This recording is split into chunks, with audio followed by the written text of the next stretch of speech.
Hey there, everyone. Welcome back to the Turnaround Coach. This is something that has been just making my heart happy each week, coming to you right here on my YouTube channel so that I can share little tidbits with you in regard to having a successful turnaround.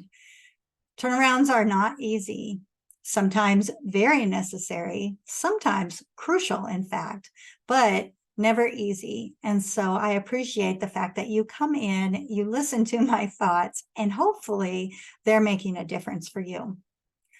This week, I want to talk to you about when you are preparing for a turnaround. Something that you really need to think about is how you will empower your staff, your people, your whoever that's crucial to your organization to make the changes that are necessary. This is one of the most challenging pieces of a turnaround because your people will make or break you. I can promise you that. And sometimes people really believe a couple of things. Number one, they believe that they're not doing anything wrong, that it's somebody else that's causing the problem. And number two, people believe that if we just work harder, we can make change. We can fix things. It's just, we're human, and that's just human nature to think that way. Where in fact, we need to start to really, number one, figure out what the root cause is of what's happening and why it's happening. And it could be because of your staff.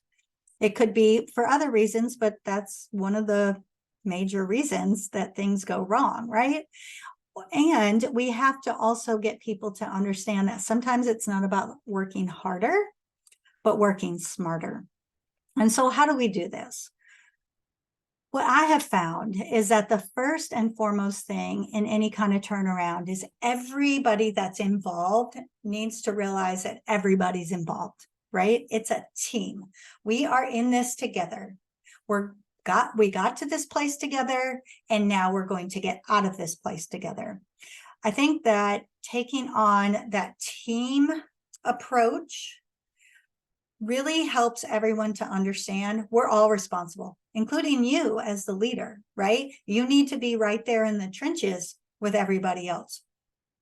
I think that it helps your people to understand that you're not afraid of the hard work, that you're taking just as much responsibility and probably a little bit more as to what has been going on, but you are committed to them to support them along the way to help get them where they need to go. The other thing that I think is really important when you're empowering your people to change is you need to think about every one of your people. If you don't know your staff, if you don't know your people, you need to gather some information before you start moving in the next direction. And here's why. I love change. I really do. I've done it a lot in my life. It can be challenging and stressful and frustrating and overwhelming, but it's something I like. I like the fact of taking something and making change to where you can see something grow from that. That's something that really lights me up. I'm a weirdie. Not everybody likes that. Some people are very fearful of change. Some people get very frustrated and overwhelmed with change. Some people just are not engaged enough to even care about change. You need to know what kind of people you have working for you.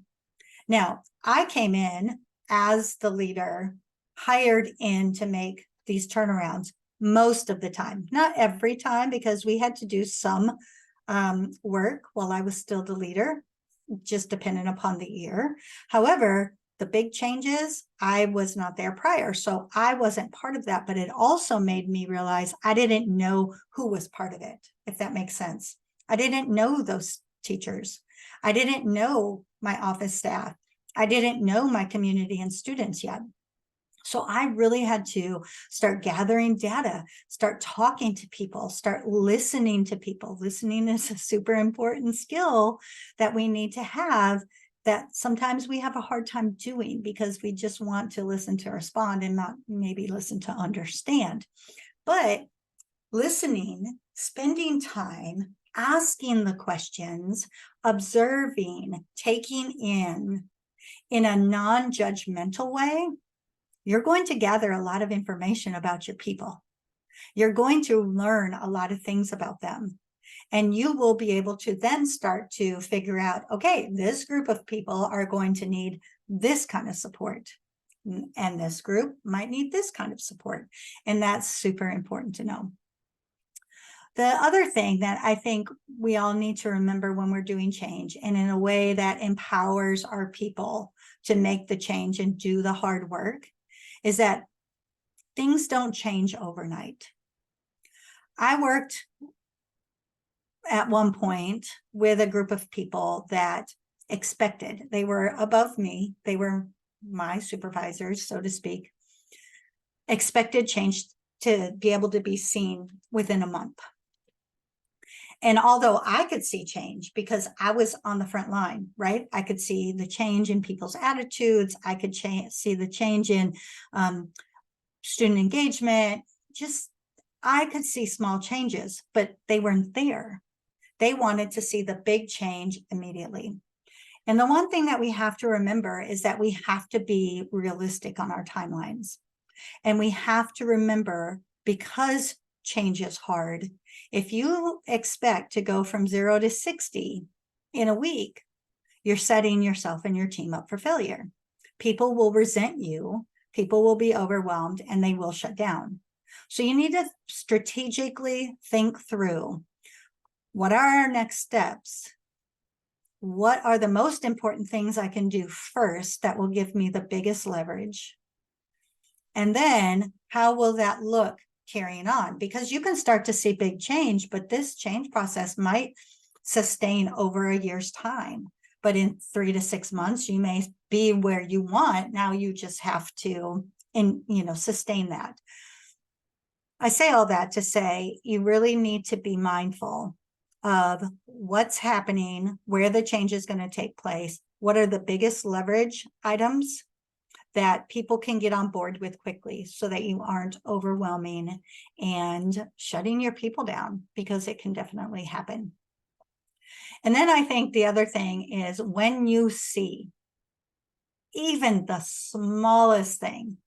So I'll give you an example. I saw a teacher one year come in every day with a scowl on her face, every day.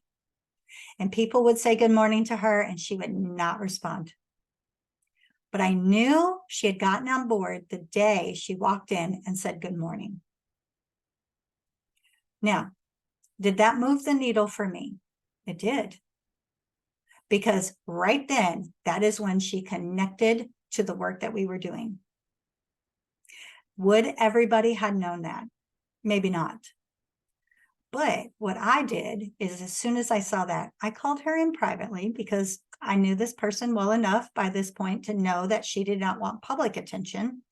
And I told her, I saw a change in you today. I want to share with you what I saw. And I want to tell you how excited that made me. I think that we take certain things for granted sometimes, or we worry that if we point out certain things, then it will be a hindrance, or maybe it will make us look silly if maybe it was just a fluke. However, if you point it out, if you celebrate it, if you make it known, either privately or publicly, that this was a big deal, success breeds success. People will take notice of that. And here, the two things that are going to happen are this. You're going to either see that individual continue to step up, continue to improve, continue to find ways to make what you're doing work. You're going to find that that person is 100% on board with you from there on out. And you're going to find that the people around will see, oh, they got recognized for that. That's something that she noticed or he noticed. I'm going to step up and I'm going to do. I promise you. And it goes a long way in affecting your climate and culture. It really, really does.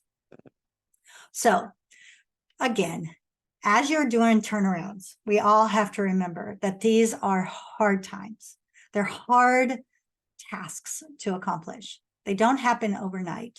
If we expect that they're going to, we're just setting ourselves up for failure. But one of the most important things that we can do in our turnaround is really understand who our people are, figure out how they respond to change. And that's done by observing, listening, asking hard questions, getting to know them if you don't know them yet. And even if you do know them, I want to put this caveat in there. Even if you do, continue to ask questions, because you may think you know everything that's going on, and you'll be surprised. There are things that you have no idea what's happening, right? But I also know that celebrating those small wins, making people feel empowered by the work that they're doing, the hard work that they're doing, is really going to take you a long way as you lead your turnaround. Again, I am here to support you with all that you do. This is work that is important, and I know that we need people out there digging deep and doing this hard work. So if you need support in your turnaround, your transformation, or even if you're trying to scale to the next level, because these processes that I have will work for that as well, reach out, because that's what I'm here for. I want to help as many organizations as possible keep flourishing, keep going, not becoming one of those statistics of 80% of small businesses closing doors, or 50% of schools failing, getting on those failure lists, and, you know, just having that reputation in the community. Nobody wants that. Nobody steps into the leadership role and expects to fail. Nobody wants that. So let me help you excel and thrive in all that you do. All right. Thank you again for tuning in to Turnaround Coach. I'm Sherry Dixon, and I hope you got just one little piece of information that can help you out as you move forward, making your organization the very best it can be. I'll see you next week right here on Turnaround Coach.